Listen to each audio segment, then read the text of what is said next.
Presento rápidamente la introducción.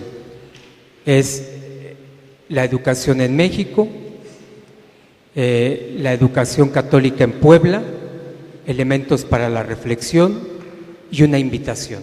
Esa va a ser como la secuencia. Primero, unas pequeñas observaciones que me surgen a raíz de lo que me han pedido.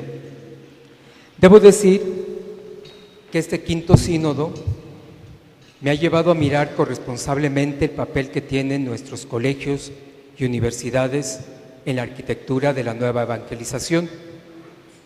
Segundo, que el reto que plantea este quinto sínodo no puede ser resuelto de forma individual, ya que pide la participación valiente y cariñosa de todos los actores de la vida eclesial, incluyendo los pequeños y grandes centros educativos.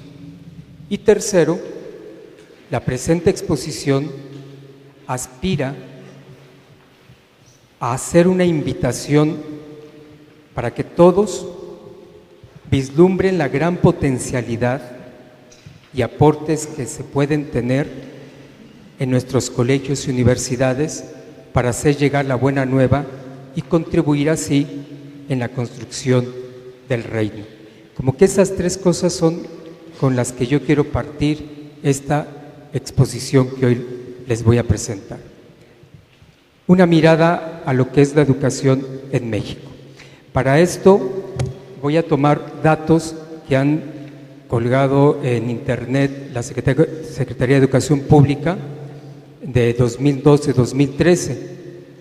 Estos datos pertenecen al ciclo pasado escolar.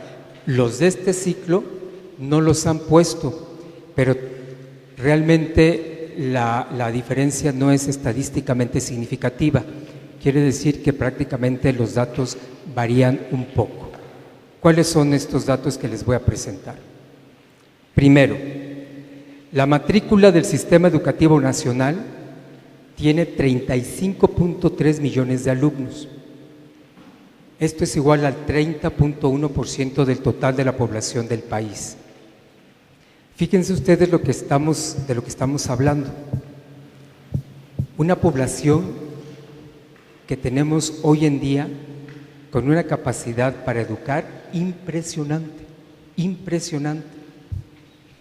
Segundo, el 73.4% se ubica en la educación básica. De ese 35.3 millones, el 73.4% se ubica en la educación básica, que es preescolar, primaria, secundaria. Quiere decir que los más pequeñitos ocupan esa población. Tercero, el 12.6% representa la educación media superior y el 9.4% equivale a 3.3 millones de alumnos pertenecen a la educación superior. La educación media superior es alguna escuela técnica o el bachillerato y el 9.4 son todas las licenciaturas o posgrados. Con esto nos damos una idea de cuál es el ambiente de población en el que nos encontramos a nivel educativo en el país. Esos datos nos van a servir después, así que no los pierdan de vista. La gráfica número 1 representa lo que es el sostenimiento nacional. ¿Qué quiere decir esto? ¿Quién está pagando la educación?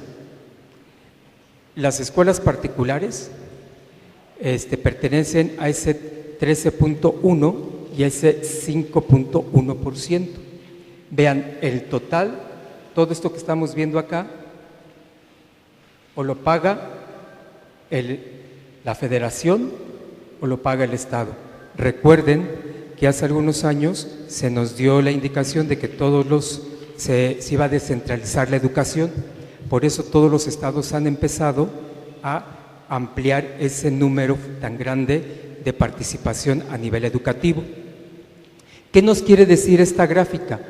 Lo que nos quiere decir es que si bien hay un fuerte número de participación estatal y federal, la privada y en esta nos encontramos nosotros como escuelas particulares, escuelas católicas.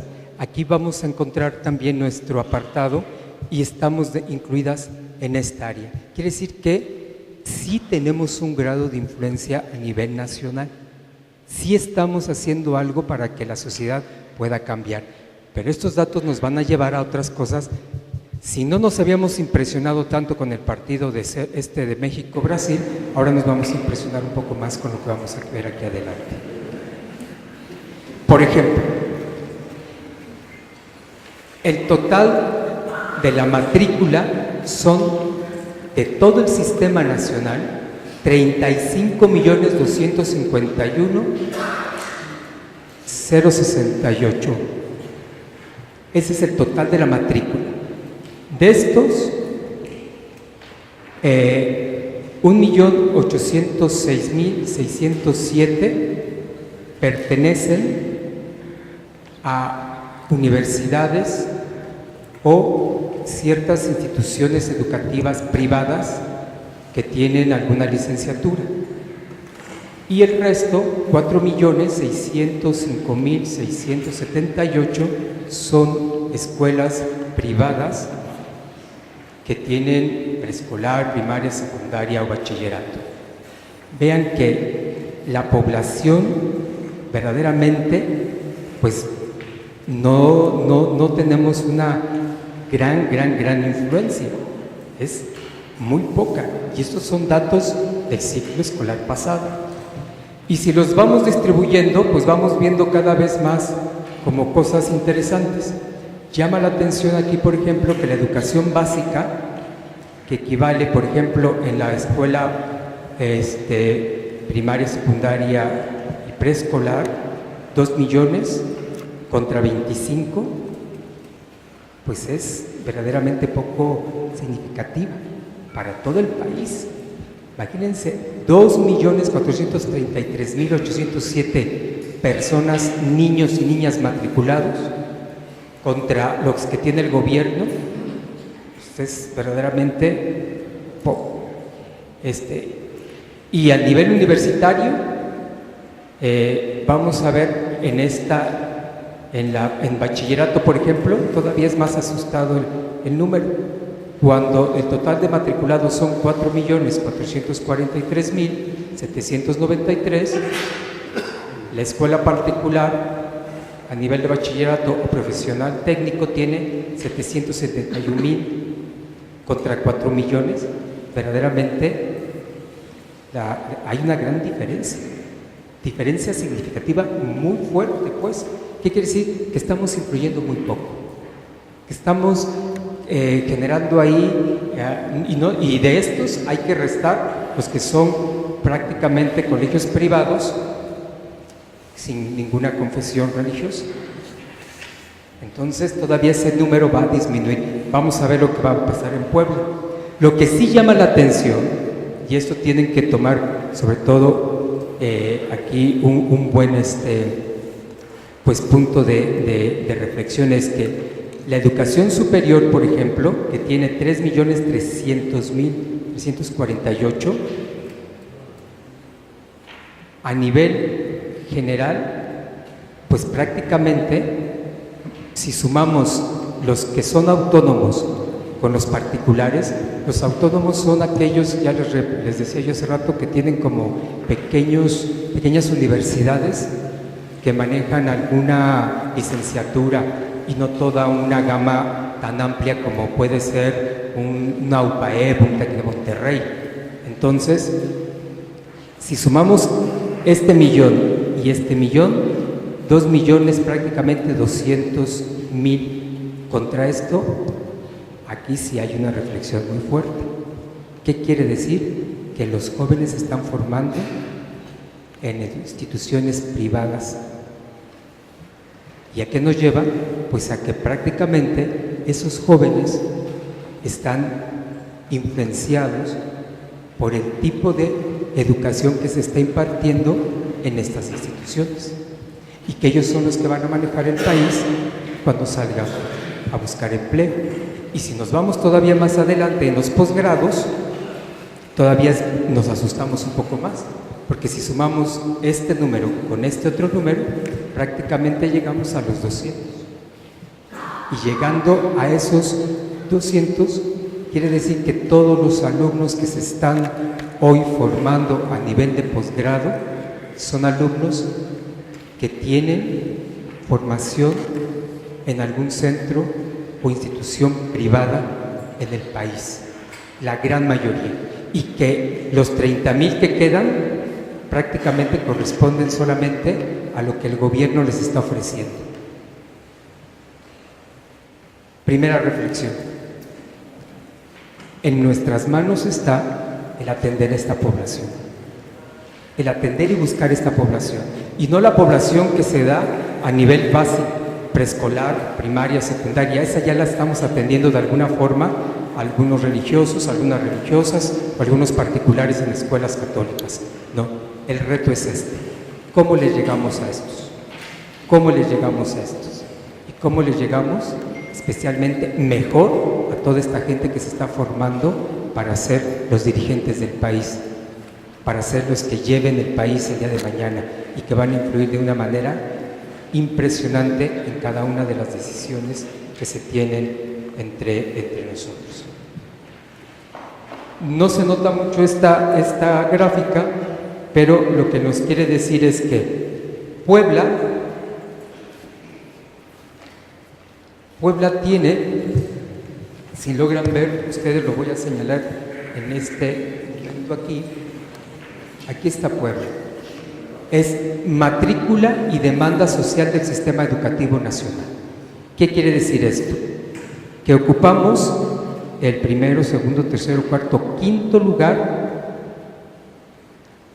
en población que está pidiendo ser atendida educativamente, y que el número de matriculado, que es esto, prácticamente no lo estamos llevando a cabo. Quiere decir que hay muchísima población estudiantil que en Puebla no se está educando. ¿Dónde está? Seguramente estará jugando a un lado de las parroquias de cada uno de nosotros, atrás de algún lugar de las casas, y esta población también nos está pidiendo una reflexión, que hagamos como la idea de decir cómo poder llegarle a este tipo de población. Pese a la proliferación, fíjense aquí en Puebla, el gobierno del estado, el gobernador quiere que el estado sea un estado que eduque, y han proliferado una cantidad de centros educativos, pero cantidad de estos centros educativos que les llaman patito. Saca tu licenciatura en 2 años, saca tu estudio de tal en 3 meses, saca esto. O sea, pese a toda la proliferación educativa que tiene el Estado, no ha alcanzado todavía lo que está pidiendo la población, que es esta que se queda aquí. Esta población se queda sin estudiar. ¿Qué significa también esto? Pues que si el gobernador quiere llevar a Puebla a un estado 100% de oferta educativa, pues la verdad que le falta todavía muchísimo para llegar a eso. ¿Por qué? Porque muchos estudiantes vienen de fuera y están estudiando aquí en Puebla y ocupan las plazas de los alumnos que podrían ser originarios de aquí de Puebla. Por ejemplo, la carrera de medicina. La carrera de medicina en la UAP está saturadísima. Y esto nos hace entonces que los alumnos que egresan de las preparatorias, de los bachilleratos de aquí de Puebla, se les tenga que exigir todavía más para que puedan ocupar una plaza dentro de la misma universidad. Y hay muchos alumnos que se quedan fuera, pero muchísimos. Seguramente todos tendremos algún familiar que quiso estudiar medicina en la UAP y el año pasado no entró. Y este año va a repetir el examen, que ahora son 2 exámenes. Y de estos 2 exámenes, el primero es básico, general, y el segundo ya es específicamente enfocado a la línea del área en la que se va a querer meter el alumno. La siguiente gráfica todavía nos va a dar un poquito más dolores de cabeza, el nivel de analfabetismo. Si ustedes ven, La media es 6.1, es el total de la media nacional. Y Puebla, que se encuentra aquí, prácticamente tiene el 9.3. Si contamos, primero Oaxaca, Chiapas, Guerrero, Veracruz, estamos por abajo de esos estados en nuestro nivel de analfabetismo. O sea, somos un estado analfabeta. O sea, somos un estado en el que hay personas que no han aprendido a leer, que no han aprendido a escribir, que tienen por esa falta de competencias educativas una visión tan distinta, tan dura de su propia realidad y de su propia exigencia en cuanto a la búsqueda de derechos, de deberes. Dice una crítica de la educación que los mexicanos estamos tan mal educados, pero tan mal educados que somos incapaces de criticar nuestro propio sistema educativo. ¿Cuántos de nosotros hemos salido a la calle ahora que se presentó el nuevo proyecto nacional de educación? ¿No? ¿Cuántos salimos a la calle con todo lo que fue la reforma de toda la parte fiscal? Y nos va a pegar muchísimo, muchísimo. Y le va a pegar más a la gente que no tiene ni siquiera idea de cómo se maneja la parte fiscal. Me contaba una de mis cuñadas, dice que fue a comprarse unas memelas con una de las señoras de la esquina y le dijo, me llegó este papelito, fíjese, ¿y qué es que es del SAT? Yo ni se los pedí, ya me lo vinieron a dejar y quieren que lo meta yo con la computadora, si ni tengo. Pues es eso. Hace un año nos hicieron una encuesta a todos los colegios, recuerden ustedes que salió la famosa, censo educativo, y no era tanto por enterarse cómo están de población o de situaciones, áreas físicas o curriculares, etcétera, no. Lo que querían saber es qué papás estaban allí, porque después de tener todos esos datos, una manera de llegar al SAT también es por medio de los centros educativos, que va a jalar, va a decir, tú pagas colegiaturas, pero tú no me estás como pagando impuestos, ¿de dónde estás sacando el dinero para pagar esas colegiaturas? Y lo mismo pasa con la tarjeta de Liverpool, con el Palacio de Hierro, con la tarjeta de Sams, todo eso. Y hoy vivimos el gran hermano a gran escala. ¿Y quién nos está observando? El SAT. A todos. Bueno, me desvío del tema. Regreso a la educación. Siguiente. La siguiente gráfica, grado promedio de escolaridad. Si ustedes se dan cuenta, Puebla, aquí lo tenemos. Tenemos 8.2 como promedio de escolaridad, cuando la media es 8.9, que es, vamos, quiere decir que una persona que está en edad escolar debería de estudiar pues más de 8.9, muchísimo más, ¿sí? Un sacerdote, ¿cuántos años nos pasamos estudiando los sacerdotes para terminar la carrera? Pues hagan sus cuentas. Imagínense si la media es 8.9, todo lo que falta todavía por estudiar. O sea, prácticamente esta situación de estudio es vergonzante, es triste, es dolorosa. Y yo creo que si lo vemos de una manera positiva, si lo vemos de una manera mucho más abierta, es ¿a qué estamos invitados frente a esta realidad?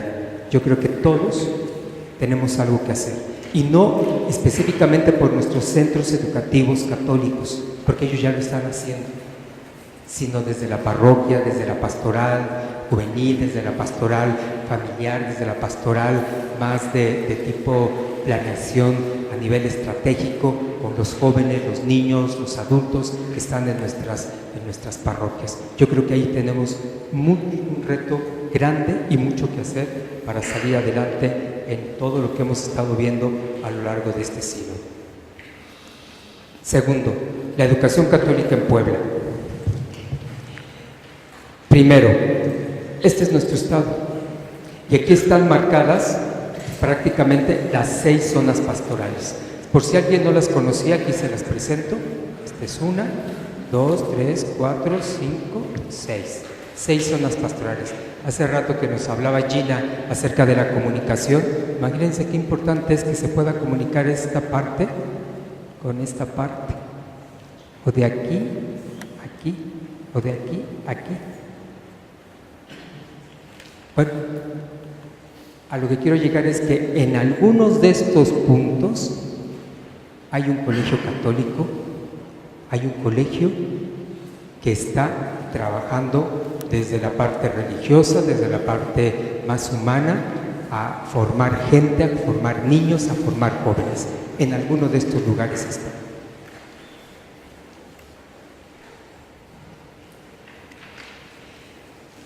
Vamos con Puebla. Puebla. Los datos que tienen ustedes ahí de Puebla son la entidad que está marcada ahí. Puebla tiene 1.955.130 alumnos dados de alta el año pasado, el ciclo escolar pasado. Acuérdense que estamos en el ciclo escolar pasado, pero les repito que no varía, prácticamente no es significativa el aumento. Hombres 978.000, mujeres 976.000. Bueno, son más hombres que mujeres en la educación. Docentes 95.000 y escuelas 14.000. Universidades católicas en Puebla 3. ¿Cuáles son las que estoy poniendo aquí? Estoy poniendo la Náhuac, UPAE, Iberoamericana. Quiere decir que entre las tres tienen 18.609 alumnos. Este dato lo recabamos a partir del semestre último del 2013. Quiere decir que en diciembre tenían 18.609. Las tres universidades que tenemos aquí en la zona metropolitana de Puebla. Los colegios urbanos católicos son 53, los colegios foráneos distribuidos a lo largo de toda nuestra arquidiócesis son 41. Faltan aquí algunos colegios porque regularmente se mantienen un poquito aislados, no se integran a la FEP, que es la Federación de Escuelas Particulares, pero bueno, prácticamente es 94 el total de colegios, que tienen una distribución de población siguiente: preescolar, en número de colegios, son 67, 71 primarias, secundarias 48, preparatorias 35, licenciaturas 9, educación especial 2 y maestrías 2. Esto nos da un total de alumnos de 25.104. Comparado con el millón y tantos, prácticamente es una pequeña mota. Pues estamos llegando a muy poca gente, pero el problema no es para nosotros querer abarcar más alumnos desde la escuela católica, no. El problema es, vuelvo a repetirles, cómo nosotros, párrocos, religiosos, misioneras, misioneros, abarcamos a esta población que está en unas situaciones educativas diferentes y que pueden ser un buen grupo para trabajar y sacar adelante.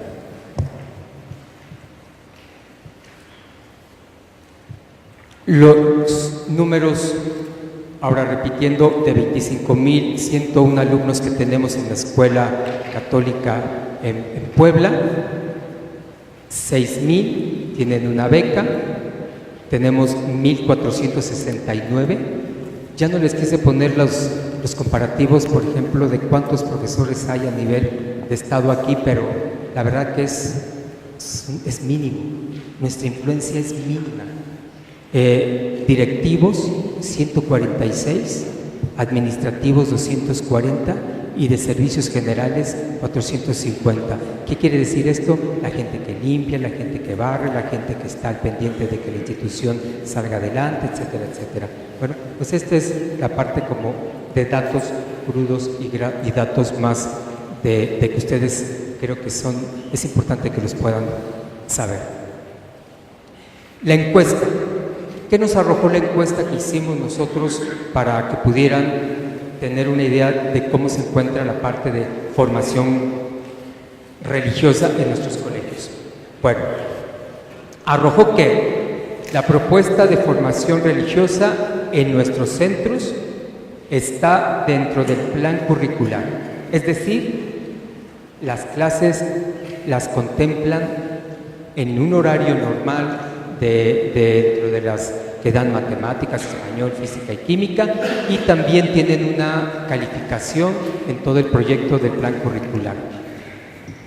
Es de temática cristológica, mariológica, abarca la historia de la salvación y se enriquece con elementos litúrgicos celebrativos. Eso es como un primer punto. Otro segundo, la formación religiosa se enriquece con la catequesis que conduce a la recepción de los sacramentos, penitencia, primeras comuniones y confirmaciones. A esto también le dedicamos gran parte de la formación específica de los centros educativos católicos. Siguiente, la formación religiosa se amplía a la comunidad educativa, padres de familia, profesores, exalumnos, maestros, gente que de alguna manera se vincula a la institución, entonces rompe un poco como su frontera. Siguiente, la vinculación con los distintos grupos de iglesias se da, pero aquí sí se reconoce que hace falta un mayor y mejor acercamiento entre nuestras instituciones de educación católica con parroquias o grupos de alguna diversidad pastoral. Frente a los alumnos y familias no católicos, la actitud siempre en todos nuestros centros es de acogida. Y esto es una idea, yo creo que se da en todo lo que hemos estado revisando de las estadísticas. Nuestros centros son centros de acogida, son centros en donde se permite la libertad de expresión, la libertad de saber que uno está en un espacio donde se le respeta. Hay gente que tiene de otras confesiones religiosas, que tiene de otros tipos de creencias diferentes a la cristiana, y otros que finalmente son completamente ateos. En el Instituto Oriente, por ejemplo, llegó una niña de Estados Unidos, mormona, y es una niña excepcional, una niña de primera, se preocupa, muy amigable, muy cercana y bien. Los programas sociales son en lo general de asistencialismo. Aquí es donde nos falta crecer mucho a las instituciones educativas. Y algunos colegios logran dar un aporte desde programas sociales solidarios en instituciones con necesidades diversas. Llámese niños de la calle, algunos centros de acogida, etcétera, etcétera. En colegios insertos en comunidades de escasos recursos, se apoya a las familias con comedores y despensas. También eso se da. O sea, nuestros colegios tienen como muy claro que tienen que hacer algo por los demás, abrirse a los demás, darle un servicio a los demás de cercanía, de apoyo, de solidaridad, etcétera y etcétera. Nos falta crecer porque esto de ser asistencialistas tampoco es algo que nos caiga muy bien. Tenemos que generar allí un proyecto y una propuesta muchísimo más creativa, muchísimo más emprendedora, en el sentido de que genere cambios sociales y no siga manteniendo el status quo de la sociedad en la que nos encontramos. El carisma del grupo religioso se enmarca en el conjunto del proyecto educativo del centro, y aquí yo me gustaría como hacer un énfasis en la importancia que tiene para nuestros centros educativos y que podamos armar proyectos y propuestas a nivel de un plan estratégico. Que eso nos invita a que nuestras parroquias, nuestros centros de pastoral, todos puedan contar con un proyecto estratégico. Porque es desde allí donde vamos a ir marcando las líneas de acción, los medios, los modos, las maneras, los tiempos, y desde una realidad mucho más analizada de hacia dónde queremos alcanzar esos objetivos que nos estamos planteando. La gran mayoría de los centros educativos nuestros tienen un ideario, tienen un proyecto estratégico y lo van cumpliendo muy inspirado en su propia espiritualidad. Y finalmente, la ayuda a las familias de escasos recursos se resuelve a través de acuerdos que facilitan o eliminan el costo de la colegiatura, así como desde prácticas asistencialistas. Hay colegios en donde se llega a negociaciones cuando el alumno no tiene para pagar, y otros colegios donde les permiten, incluso sin darle una beca. Ustedes saben que el gobierno nos exige que demos el 5% de becas de toda la población estudiantil. Eso por obligación. Y hay papás y hay mamás que lo saben. Entonces lo que llegan llegan y pueden decir a un director: yo quiero una beca estudiantil de la SEP. Y tengo aquí mis papeles. Y si no se las entrega uno, puede ir a acusar a la SEP.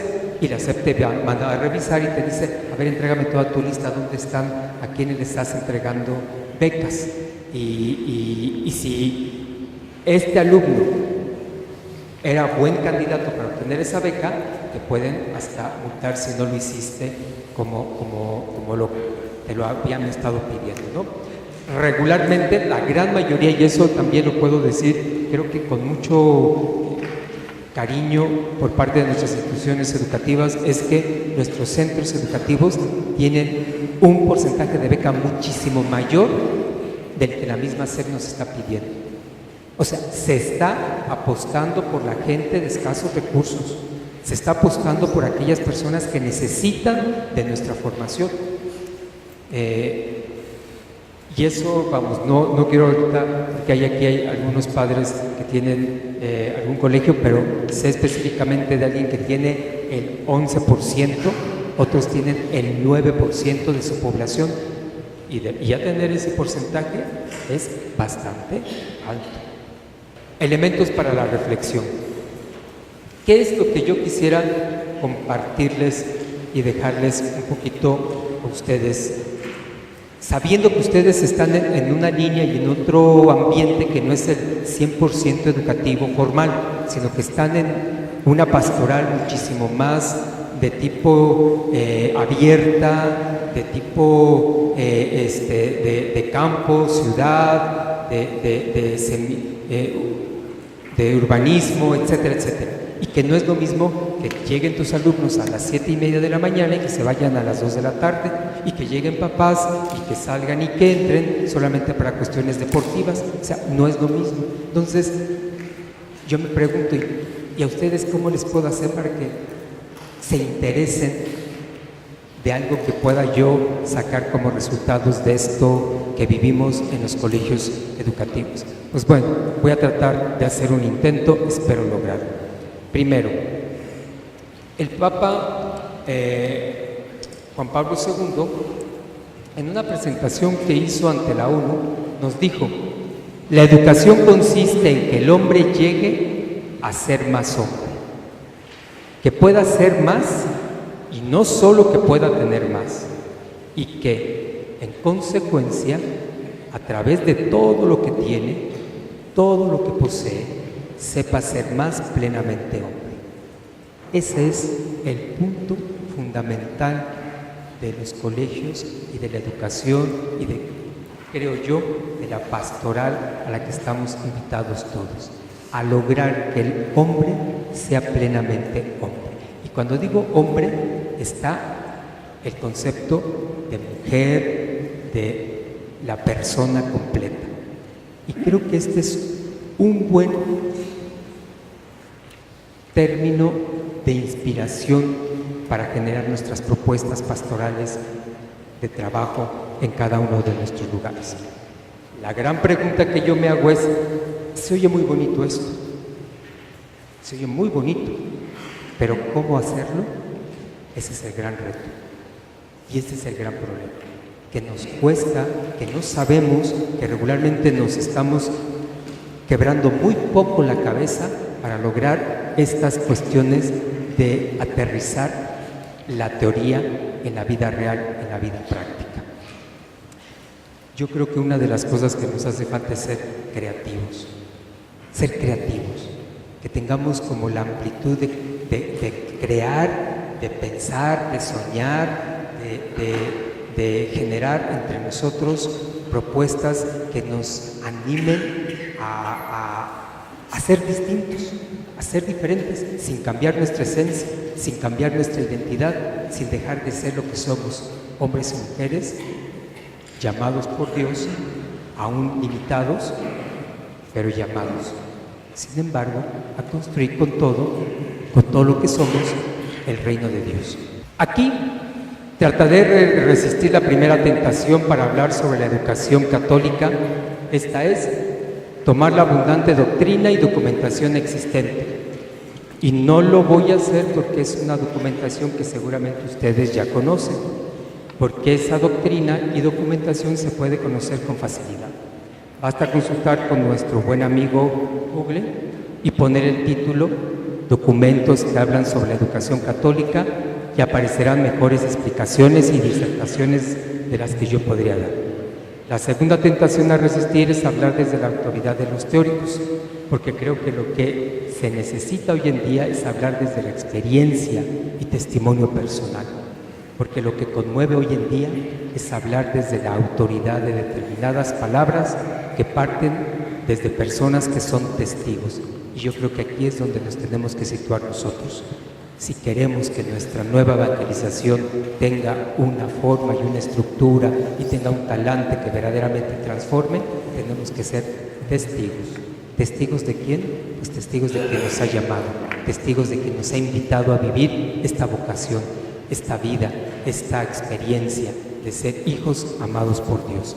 De modo que sorteadas esas dos tentaciones, lo que me resta es hablar desde la propia experiencia, desde el testimonio que me ha animado a mí en este apostolado educativo. Hablaré desde mis convicciones más hondas que me alimentan. Quizás esto que les comparto puede ser alimento para todos, como la multiplicación de los panes que hizo Jesús, en donde lo de uno alimentó a todos. Porque seguramente algunos de ustedes usarán esta presentación. Presentaré de un vistazo algunos documentos más significativos. Y bueno, pues esto es lo que pueden encontrar en Google para que puedan ustedes hablar sobre educación católica. Lo paso rápido porque fácilmente lo encuentran allí. El último documento que encontramos es Educar por una nueva sociedad, reflexiones y orientaciones sobre educación en México, del Episcopado Mexicano, y que tiene muchas buenas aportaciones, muchas cosas interesantes que nos delinean claramente lo que tenemos que ir haciendo hoy por hoy desde la parte educativa. Cada uno de estos documentos hablan sobre lo que el mundo de los jóvenes nos presenta como reto. Vamos a hablar sobre situaciones y necesidades de los jóvenes. Hay un desinterés. Ya no voy a abarcar mucho. En la mañana, la primera conferencia que nos dio David habló mucho sobre cuestiones de estas que no voy a extenderme más.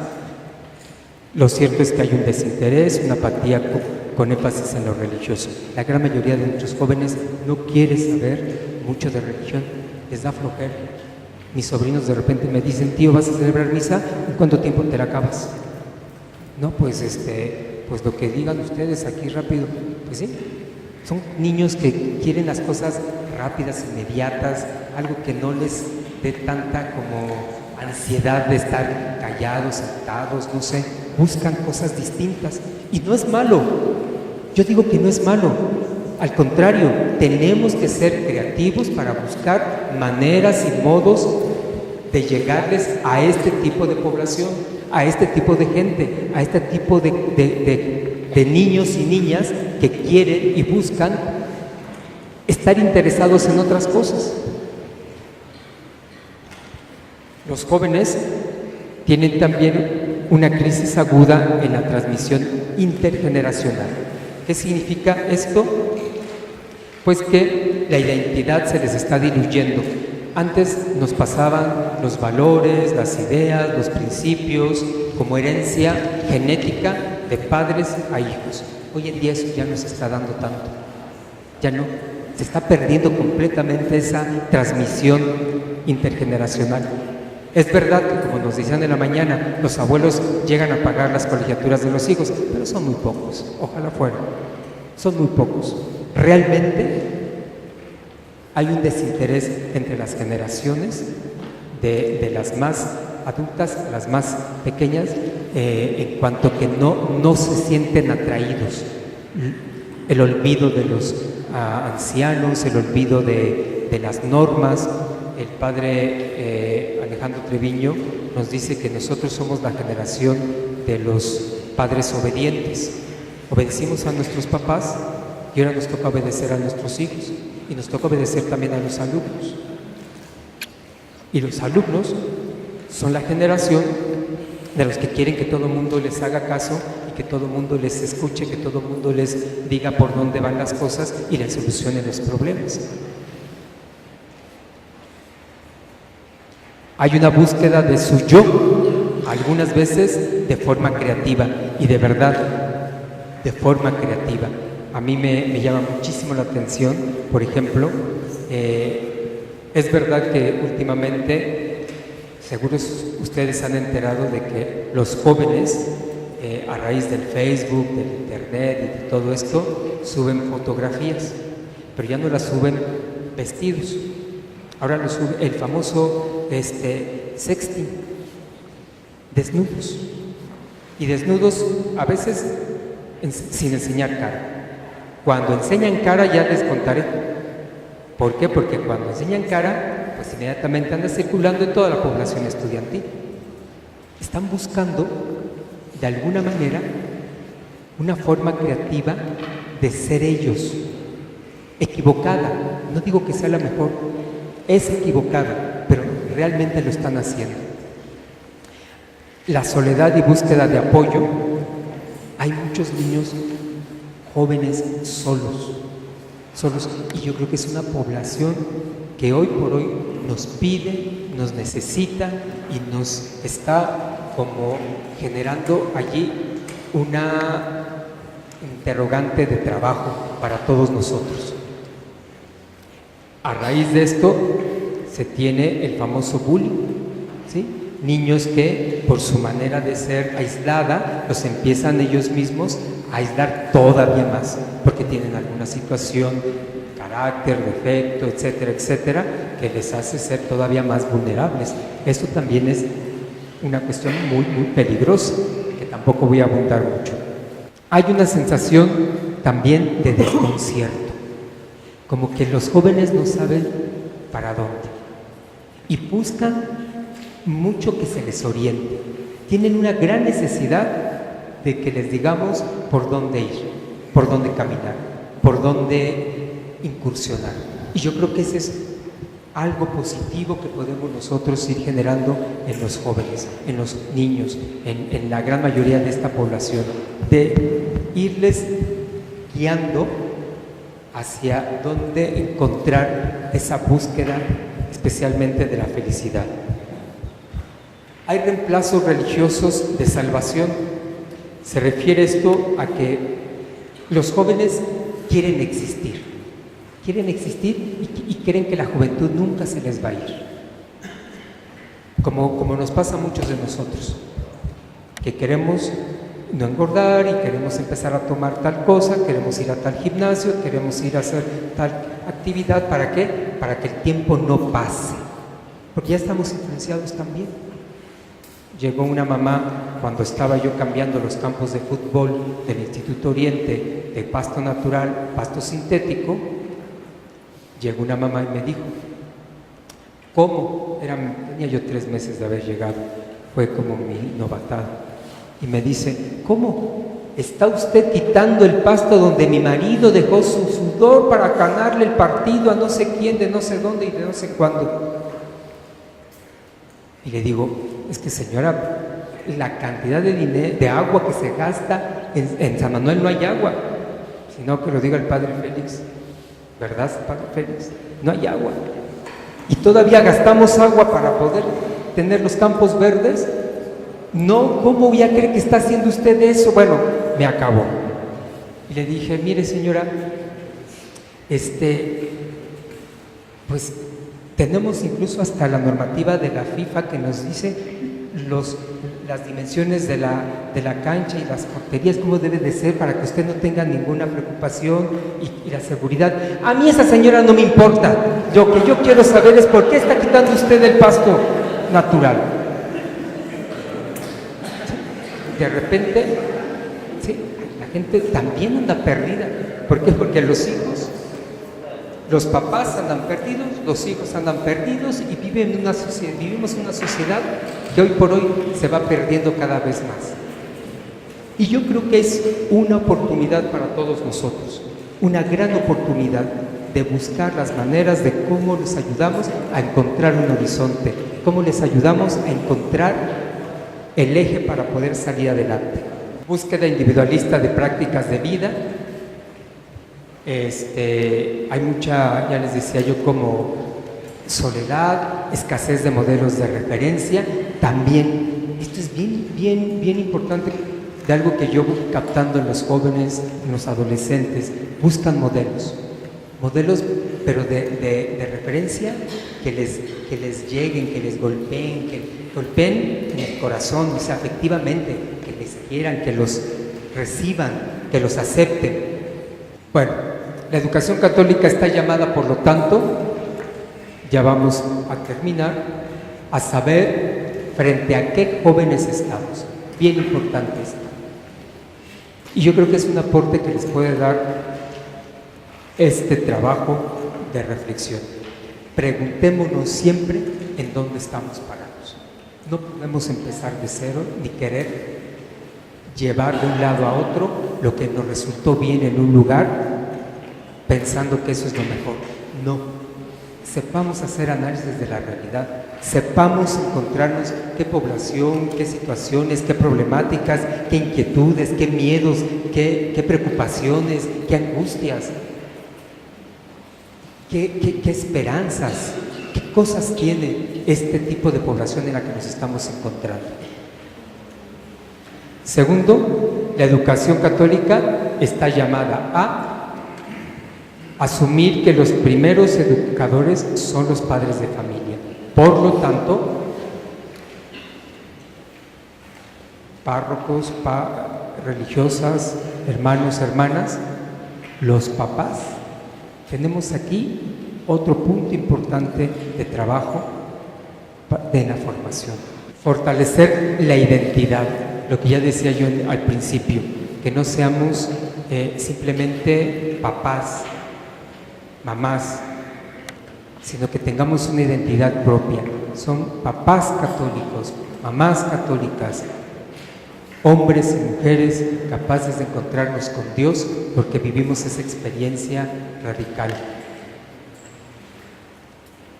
Ser competente, consciente, compasivo y comprometido. Esta es la educación que queremos implementar, una educación llamada a que verdaderamente estemos preparados para lo que se nos está viniendo en el futuro y en el presente y en el futuro, conscientes de la realidad que nos está tocando vivir, compasivos, que tengamos corazón, que exista verdaderamente cariño, que sea realidad eso de Hechos de los Apóstoles. Vean cómo se quieren, vean cómo se aman, vean cómo son, y comprometidos, que no dejemos olvidada a la gente que está necesitando, que está pidiendo de nuestra ayuda, de nuestro consuelo, de nuestra aportación. Constructores de comunidad, y que aquí generemos entre los alumnos, los profesores, administrativos, entre toda la parte esta que se relaciona con las instituciones, una verdadera comunidad. Y yo creo que eso es bien importante. Varios que nos formamos en las aulas del Seminario Menor en aquellos tiempos con el padre Filogonio Sánchez, recuerdo que cuando llegaba a darnos la clase de griego, de repente que se ponía a jugar con sus tarjetas para poder decir quién pasaba el pizarrón, preguntarnos la clase de ese día o el famoso vocabulario, nos iba contando alguna cosa muy suya. Y recuerdo una frase que él dijo: el sacerdote es promotor de la comunidad. Y yo creo que eso es bien importante, que seamos conscientes de que nos toca formar una comunidad donde verdaderamente la fraternidad se vaya gestando y se vaya dando. Que nos actualicemos desde la planta física, métodos, con didáctica, según tiempos, lugares y personas.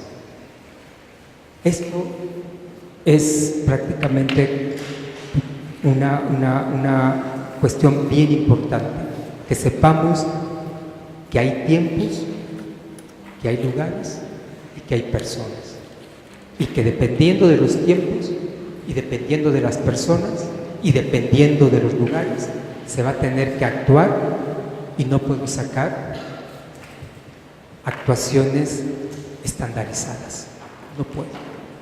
No puedo, porque no es lo mismo estar en la Sierra Norte que en el centro de Puebla, y en el centro de Puebla que en el sur del estado. Y no es lo mismo hoy que mañana o que ayer. Y no es lo mismo un niño que un joven, que una mamá o que un papá. Tiempos, lugares y personas, fundamental en la vida para poder generar nuestra actualización. Y la educación católica está llamada también aquí enumero muchas cosas que ya no voy a tratar, pero simplemente las voy a enumerar.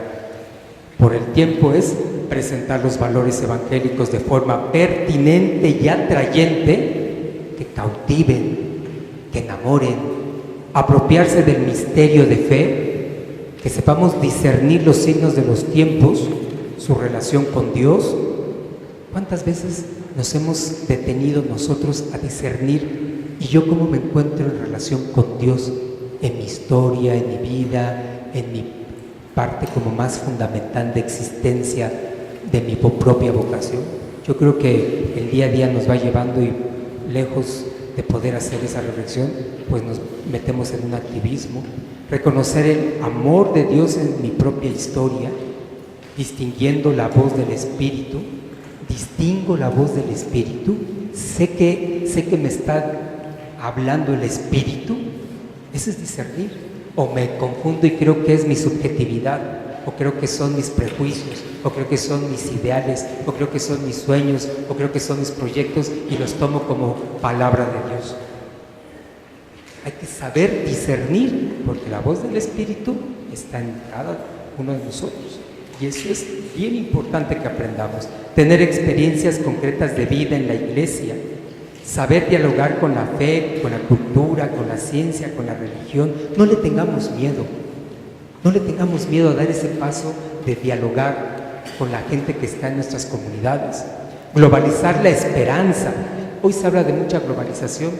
Lo que pasa en China se entera uno inmediatamente a los 2 segundos por el Twitter o por el Facebook o por el Internet de lo que está pasando. Bueno, eso es la época de la globalización que nos ha tocado vivir. Pues globalicemos entonces algo positivo, que es la esperanza. Globalicemos nuestra creatividad, clarificar su proyecto educativo, cada uno de nosotros buscar la manera de que nuestras parroquias, nuestras instituciones educativas, nuestros centros, todo tenga bien clara su misión, bien clara su visión, y qué valores son los que quiere conseguir, qué valores son los que quiere verdaderamente generar. Propiciar un centro de pastoral, o sea, que sean nuestros lugares verdaderamente centros en donde se sienta que existe una pastoral. Dentro de lo que es la clarificación de un proyecto está la evaluación, que vuelvo a decirles lo que nos comentaban de la mañana. Una evaluación no es para saber qué he hecho mal, no, es cómo puedo mejorar, cómo puedo ser mejor, cómo puedo cambiar las cosas. Si me quedo con el concepto de que he hecho mal, vuelvo mi vida negativa, vuelvo mi vida como de un talante poco propositivo de esperanza.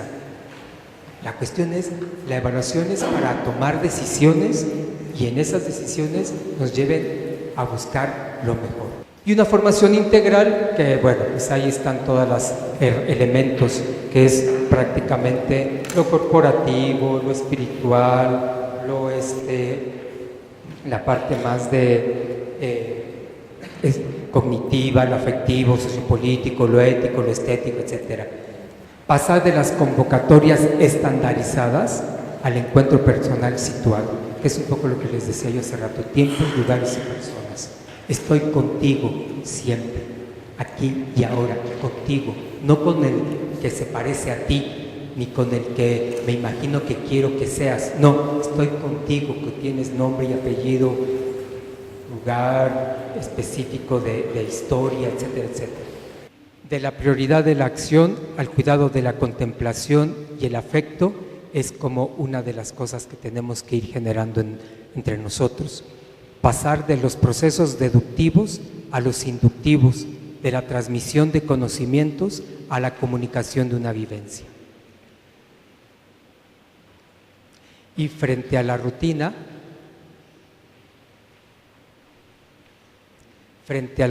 celebrar la auténtica experiencia de Dios.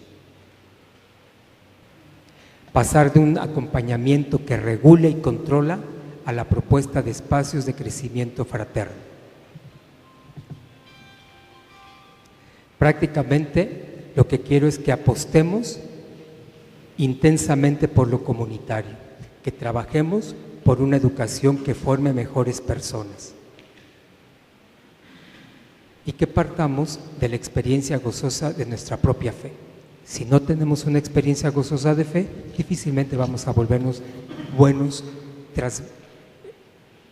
transmisores en el sentido de compartir y contagiar una esperanza. Una invitación, y esa invitación final es la que leo rápidamente. En comunidades como el colegio, a los que invitamos a esta tarea de pertenecer a nuestra institución, los llamamos a compartir una tarea, el trabajo docente, pero también una vida, un estilo institucional, un modo particular de hacer las cosas. Esto requiere exigir de algún modo en nuestros docentes actitudes de trabajo y de vida. Las actitudes de trabajo se ponen de manifiesto y se exigen a través de manuales, procesos, evaluaciones, exigencias y reglamentos. Estos solemos evaluar más objetivamente, pero las actitudes vitales entran en otro terreno. Podemos intentar suscitarlas y para suscitarlas podemos ofrecer experiencias que ayudan a comprender y asumir la experiencia a base de programas de formación, experiencias formativas, acciones, etc. Pero en nuestras instituciones también debemos de ser conscientes que se transmite una experiencia de vida. Por eso, de algún modo, nuestra misión, la de ustedes, la mía, como educadores, es la de no ser tanto pedagogos, hay que ser mistagogos, aquellos que saben introducir a los demás en el misterio. Y yo creo que esto es lo fundamental, que ustedes y yo podamos ser capaces de que cuando nos miren, cuando nos escuchen, cuando nos toquen, cuando nos hablen, la gente diga: esta persona tiene algo de Dios, esta persona tiene una experiencia de Dios, y ese es el mistagogo. Muchas gracias.